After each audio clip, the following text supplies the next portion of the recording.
my own situation and maybe a question for other Thai teachers here.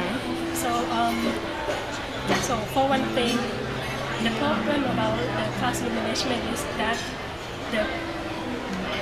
the children from the US might be more disciplined in the classroom because of how they is lesson, how they are lesson.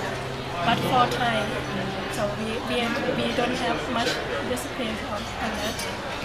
So my question is, how can we balance for the good management and the way the children might feel about bad attitude, having bad attitude about the teacher, talking about them too much about this. Well, I feel that classroom management is an issue everywhere. Although I'm not based in the States, I haven't taught in the States for 20 years, but it's definitely an issue in the country where I teach. And I've talked to teachers from many places around the world, and they all state that classroom management or discipline of students is problematic everywhere.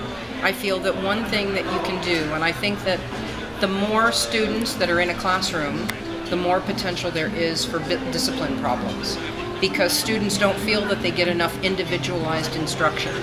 So I don't know what's the average class size, for example, where you live. With the elementary school, maybe 30.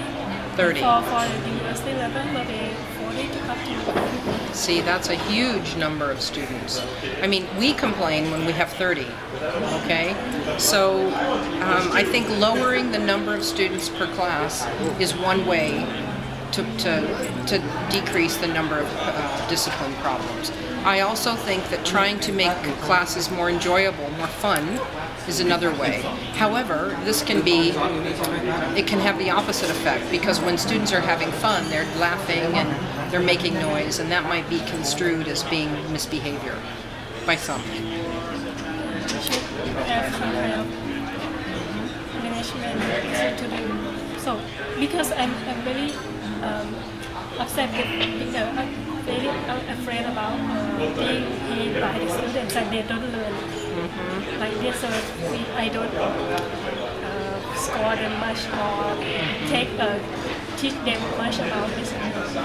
See, I can't really speak to great effect on young learners, because I've always taught university. But the strategy that I use is that I do whatever I can to have rapport with my students, to have a good relationship. Although there are certain times when you have to tell students, look, I want to have fun, I want to do things that you like, I want to be flexible, but there are times within the year that I cannot be flexible. During exams, during this or that or whatever, we have to have control. So I try to meet my students halfway, basically. Doesn't always work, but I try. Second question. You said that an effective teacher doesn't mean they have to be entertaining. Yes. But for many students, I think the most memorable teacher is the one who is. Yes, I don't know if you like all those teacher movies, the movies about famous teachers. Dead Poets Society. Dead Poets Society, Gangster's Paradise. Mr. Holland Opus.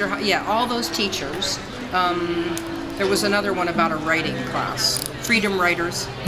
All those movies that are written about teachers, generally those teachers are flamboyant, they're entertaining, they're inspiring, okay? So yes, I'd like to be remembered by students, but I'm not an entertainer. Like you will see Jeremy Harmer. You know Jeremy Harmer, right? He's an entertainer. He's a showman. Okay? But I'm not like that, but I feel that I can be just as effective as an entertaining type.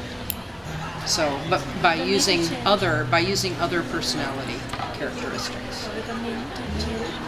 I don't think so. I think that you need to be yourself, and you need to also have fun with what you're doing.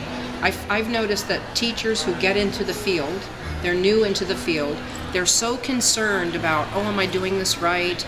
That they don't deviate from their lesson plans. Whether they're working or not. But if you're kind of relaxed and confident about your own abilities, you can relax, and if you relax more, you let your true personality shine through. And this is what, students always know when you're faking something, whether, you know what I mean? Students are very perceptive. Thank you very much for your time. Okay, thank you.